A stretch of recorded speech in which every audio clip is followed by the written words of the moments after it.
Bismillahirrahmanirrahim. Assalamualaikum warahmatullahi wabarakatuh. Halo sahabat, jumpa lagi bersama saya. Video kali ini saya akan memberikan informasi mengenai tugas Panwaslu Kelurahan atau Desa dalam mengawasi coklit Pantarli. Nah, di sini untuk Panwaslu pengawas itu harus mengetahui ya tugas apa saja yang harus dilakukan dalam pengawasan pendataan atau coklit oleh Pantarli dan PPS nantinya.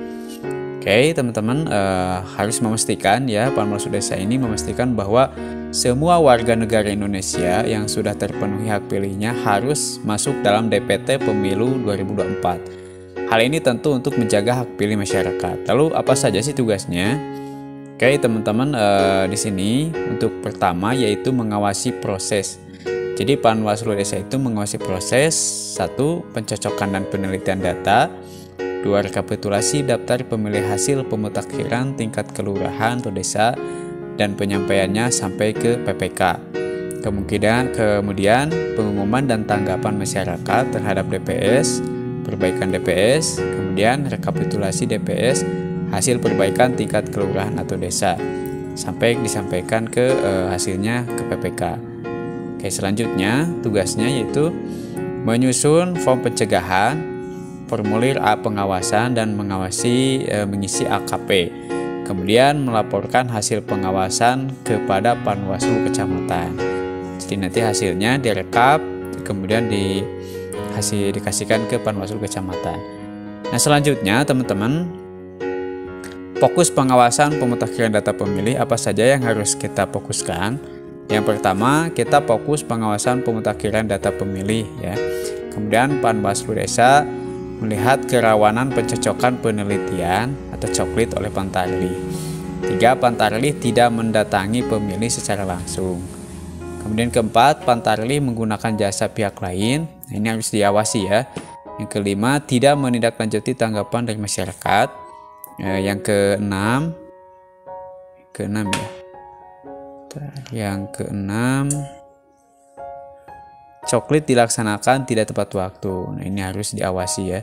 Kemudian yang ketujuh, Pantarli tidak mencoret pemilih yang TMS seperti pemilih yang MD yang dibuktikan suket. Nah, jadi kalau tidak sesuai dengan suket atau akta atau dokumen lainnya itu harus diperhatikan.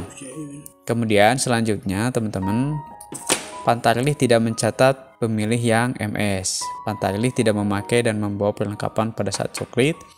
Pantarli tidak menempelkan stiker coklit untuk setiap 1 kakak. Pantarli tidak menindaklanjuti rekomendasi pengawas pemilu. Pemetaan TPS pada tahapan pemutakhiran data pemilih. Oke, selanjutnya teman-teman, pemilih dalam TPS itu paling banyak 300 orang dengan memperhatikan 1. Tidak menggabungkan kelurahan atau desa. 2. Kemudahan pemilih ke TPS. 3. Tidak memisahkan pemilih dalam satu keluarga pada TPS yang berbeda. Kemudian harus bisa mengetahui aspek geografis setempat. Kemudian jarak dan waktu tempuh menuju TPS dengan memperhatikan tenggang waktu pemungutan suara. Selanjutnya, Panwaslu Kelurahan Desa memastikan bahwa Pantarli 1. Berkoordinasi dengan RT RW setempat. 2. Melakukan coklit dari rumah ke rumah dan tidak boleh digantikan oleh orang lain.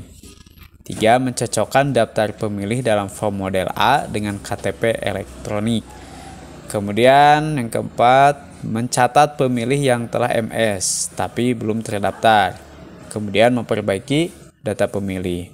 Selanjutnya, mencoret pemilih yang TMS tapi masih tercantum.